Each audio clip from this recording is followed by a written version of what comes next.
ವಿಷಯಕ್ಕೆ ನೆನಪಿಗೆ ಬರ್ತದೆ. ದಿವಂಗತ ಶ್ರೀನಿವಾಸ್ ಪ್ರಸಾದ್ ಅವರಿದ್ದಾಗ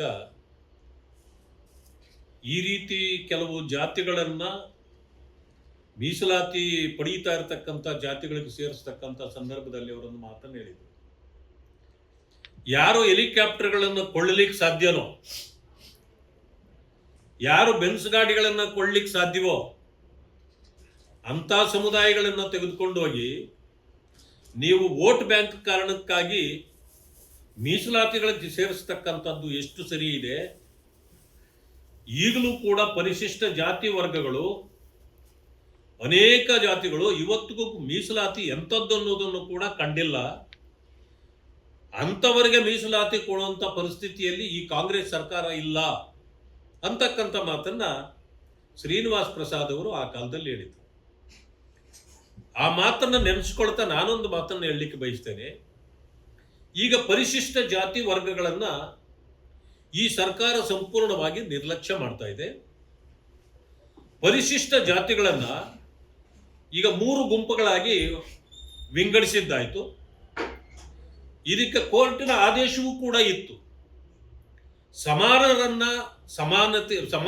ಸಮಾನವಾಗಿ ಕಾಣುವ ಗುಂಪುಗಳನ್ನು ಮಾಡಿ, ಯಾರು ಅಸಮಾನ್ಯರಿದ್ದಾರೋ ಅವರಿಗೆ ವಿಶೇಷ ಆದ್ಯತೆಯ ಗಮನವನ್ನು ಕೊಟ್ಟು ಅವರಿಗೆ ಮೀಸಲಾತಿ ಕೊಡಬೇಕು ಅಂತೇಳಿ ಸುಪ್ರೀಂ ಕೋರ್ಟ್ ಹೇಳಿದ್ರೆ, ಇವರು ಯಾರು ತುಂಬಾ ವೀಕ್ ಇದ್ದಾರೆ, ನಾಯಕತ್ವವೇ ಇಲ್ಲ, ಆ ಜನರನ್ನ ಕೇಳುವವರೇ ಇಲ್ಲ ಅಂತಕ್ಕಂಥ ಅಲೆಮಾರಿಗಳು 59 ಸಮುದಾಯಗಳನ್ನ ನಿರ್ಲಕ್ಷ್ಯ ಮಾಡಿ ಅವರಿಗೆ ಕೊಟ್ಟಿದ್ದ ಮೀಸಲಾತಿಯನ್ನ ಕಿತ್ತು ಬೇರೆಯವರಿಗೆ ಕೊಡ್ತಕ್ಕಂಥ ಕೆಲಸವನ್ನು ಮಾಡಿದ್ದಾರೆ. ಇವತ್ತು ಪರಿಶಿಷ್ಟ ಜಾತಿಗಳಿಗೆ ನ್ಯಾಯ ಕೊಡಲಿಕ್ಕೆ ಈ ಕಾಂಗ್ರೆಸ್ ಸರ್ಕಾರದಿಂದ ಸಾಧ್ಯವಾಗಿಲ್ಲ. ಅವರನ್ನು ಒಕ್ಕಲೆಬ್ಬಿಸಿದ್ದಾರೆ. ಇವತ್ತು ಯಾವ ಸಮುದಾಯವೂ ಕೂಡ ಪರಿಶಿಷ್ಟ ಜಾತಿಯವರು 101 ಸಮುದಾಯಗಳು ಕೂಡ ಸಂತುಷ್ಟವಾಗಿಲ್ಲ.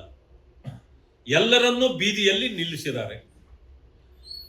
ಇಂತಹ ದುರಾಡಳಿತವನ್ನ ಮಾಡತಕ್ಕಂಥ ಕಾಂಗ್ರೆಸ್ ಪಕ್ಷದ ಈ ಸರ್ಕಾರ ಈಗ ಮತ್ತೊಂದು ಅವಾಂತರಕ್ಕೆ ಕೈ ಹಾಕಿದೆ. ಅವಾಂತರ ಏನು ಅಂತಂದ್ರೆ, ST ಮೀಸಲಾತಿ ಬರೀ 3% ಇತ್ತು, SC ಮೀಸಲಾತಿ 15 ಇತ್ತು, 15ನ್ನ 17, 3ನ್ನ 7 ಮಾಡಿದ್ದು ಭಾರತೀಯ ಜನತಾ ಪಕ್ಷದ ಸರ್ಕಾರ, ಮಾನ್ಯ ಬಸವರಾಜ ಬೊಮ್ಮಾಯಿ. ಇದನ್ನು ವಿರೋಧಿಸಿದ್ದ ಕಾಂಗ್ರೆಸ್ ಪಕ್ಷ ಈಗ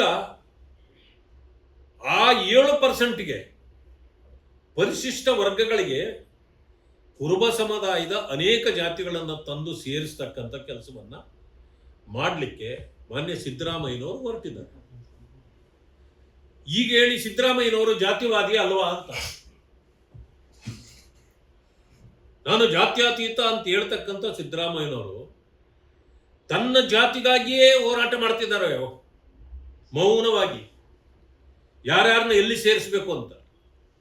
ನೋಡಿ, ಆ ಜಾತಿಯಲ್ಲೂ ಬಡವರಿದ್ರೆ ಅವ್ರಿಗೆ ಅನುಕೂಲ ಮಾಡಿಕೊಟ್ರೆ ತಪ್ಪಿಲ್ಲ. ಆದ್ರೆ ಇವರು ಮಾಡ್ತಿರ್ತಕ್ಕಂಥ ಕೆಲಸ ಏನಂತಂದ್ರೆ, ಯಾವ ಪರಿಶಿಷ್ಟ ವರ್ಗಗಳಿಗೆ ಬಿಜೆಪಿ ಸರ್ಕಾರ 7% ರಿಸರ್ವೇಶನ್ ಕೊಟ್ಟಿದೆಯೋ ಅದಕ್ಕೆ ನೀವು ಸೇರಿಸ್ತಕ್ಕಂಥ ಜಾತಿಗಳಿಗೆ ಅನುಗುಣವಾಗಿ ಅವರು ಈಗಾಗಲೇ ಯಾವ ಪ್ರವರ್ಗದಲ್ಲಿ ಮೀಸಲಾತಿಯನ್ನ ಪಡೀತಿದ್ದಾರೋ ಆ ಮೀಸಲಾತಿಯನ್ನು ಕೂಡ ಪರಿಶಿಷ್ಟ ಜಾತಿಗೆ ತಂದು ಸೇರಿಸಬೇಕು. ಇಲ್ಲ ಅಂತಂದ್ರೆ ಪರಿಶಿಷ್ಟ ಜಾತಿಗಳಿಗೆ ಸಿಗ್ತಾ ಇರತಕ್ಕಂಥ 7%ಗೆ ನೀವು ಅವರನ್ನು ತಂದು ಕೂರಿಸಿದ್ರೆ ಮತ್ತೆ ಪರಿಶಿಷ್ಟ ವರ್ಗಗಳಿಗೆ ಅನ್ಯಾಯ ಆಗತ್ತೆ. ಆಗ ಮತ್ತೊಂದು ಸಾರಿ ಈ ರೀತಿ ಬೀದಿ ಹೋರಾಟ ಪ್ರಾರಂಭ ಆಗುತ್ತೆ. ಆದ್ರಿಂದ ನೀವು ಸೇರಿಸೋದಿದ್ರೆ ಆ ಒಂದು ಪ್ರವರ್ಗಕ್ಕೆ ಸಿಗ್ತಾ ಇರ್ತಕ್ಕಂಥ ಮೀಸಲಾತಿಯನ್ನು ಜೊತೆಯಲ್ಲೇ ತರಬೇಕೆ ಹೊರತು ನೀವು ಅವರನ್ನು ಮಾತ್ರ ಸೇರಿಸಿ ಪರಿಶಿಷ್ಟರಿಗೆ ಸಿಗ್ತಾ ಇರ್ತಕ್ಕಂಥ ಮೀಸಲಾತಿಯನ್ನು ಕಬಳಿಸ್ತಕ್ಕಂಥ ಕೆಲಸವನ್ನು ಮಾಡಬಾರ್ದು. ಜೊತೆಗೆ ಪರಿಶಿಷ್ಟ ಜಾತಿ ವರ್ಗಗಳಲ್ಲಿ ಅನ್ಯಾಯಕ್ಕೆ ಒಳಗಾಗಿರ್ತಕ್ಕಂಥವ್ರನ್ನ ಸರಿಪಡಿಸ್ತಕ್ಕಂಥದ್ದಕ್ಕೆ ಇದುವರೆಗೂ ಕಾಂಗ್ರೆಸ್ಗೆ ಆಗ್ತಾ ಇಲ್ಲ. ಗೊಂದಲದಲ್ಲಿ ಇವತ್ತು ಕಾಂಗ್ರೆಸ್ ಕೂಡ ಇದೆ. ಆ ಕಾರಣದಿಂದ ಇದು ಎಷ್ಟು ಸೂಕ್ತ ಅಂತಕ್ಕಂಥದ್ದರ ಬಗ್ಗೆ ಸರ್ಕಾರ ಮತ್ತೊಮ್ಮೆ ಅವಲೋಕನ ಮಾಡಬೇಕು ಅಂತೇಳಿ ಕೇಳಲಿಕ್ಕೆ ಬಯಸ್ತೇನೆ.